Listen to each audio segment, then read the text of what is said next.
I woke up to the sound of rain pelting against the windows, casting a dreary ambience over the world outside. It was just another typical day at school, or so I thought. Little did I know, this day would be far from ordinary. As I entered the school building, an eerie silence enveloped the hallways. There was an inexplicable absence of students and the air felt heavy with anticipation. I glanced around, a sense of foreboding creeping up my spine. Something wasn't right. Heading towards my first period classroom, I noticed the door slightly ajar. Unease settled in my stomach as I cautiously pushed it open. The room was dimly lit, the usual buzz of chatter absent. I scanned the space, my eyes falling on a figure hunched over a desk in the corner. It was Mr. Thompson, our history teacher. "Mr. Thompson?" I called out tentatively. He didn't respond. His back was turned towards me, and he seemed to be scribbling something feverishly on a sheet of paper. Concern welled up within me as I approached him, but as I got closer, a shiver ran down my spine. His handwriting was erratic, the words a jumble of incoherent sentences. "The spirits, trapped, the school, beware," were some of the phrases I could make out. My heart pounded in my chest as I read those chilling words. What was happening?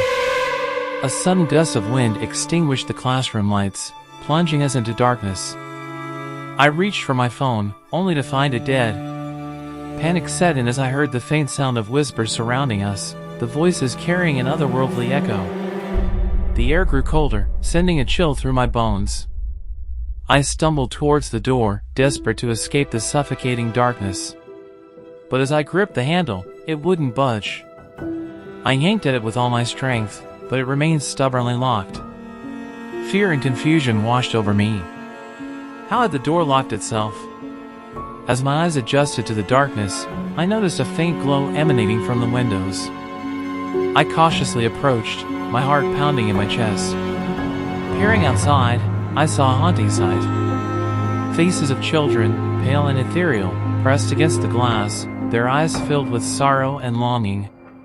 They seemed trapped in a perpetual state of despair. Their whispers grew louder, their words barely audible but filled with anguish. "Help us, set us free, trapped, lost."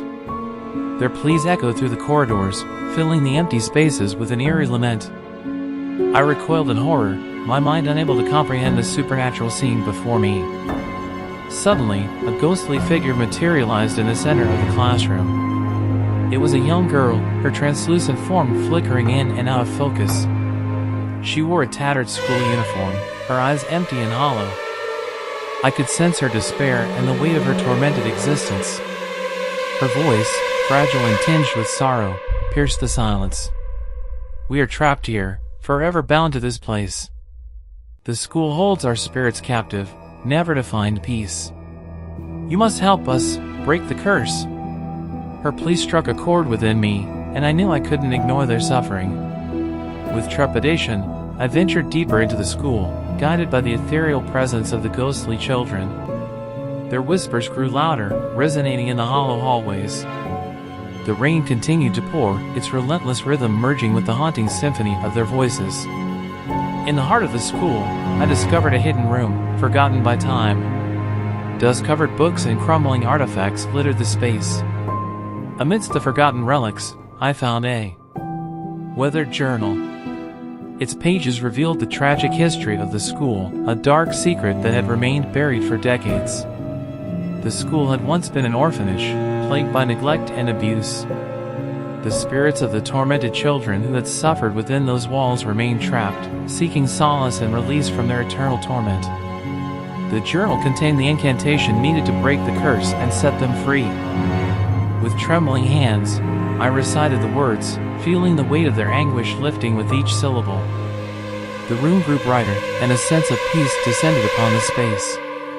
The ghostly children appeared one final time, their expressions now serene and grateful. "We are free," they whispered, their voices fading into the ether.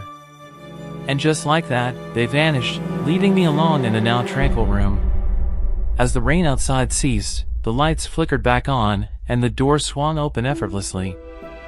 I stepped outside, the weight of the paranormal encounter still lingering in the air. The school seemed different somehow, as if it had shed its haunted past. Though I had experienced a terrifying ordeal, I couldn't help but feel a sense of fulfillment. I had been a part of something extraordinary, something beyond the realm of the living. And as I walked away from the school, I hoped that the spirits had finally found the peace they had longed for, and that their restless souls could finally rest.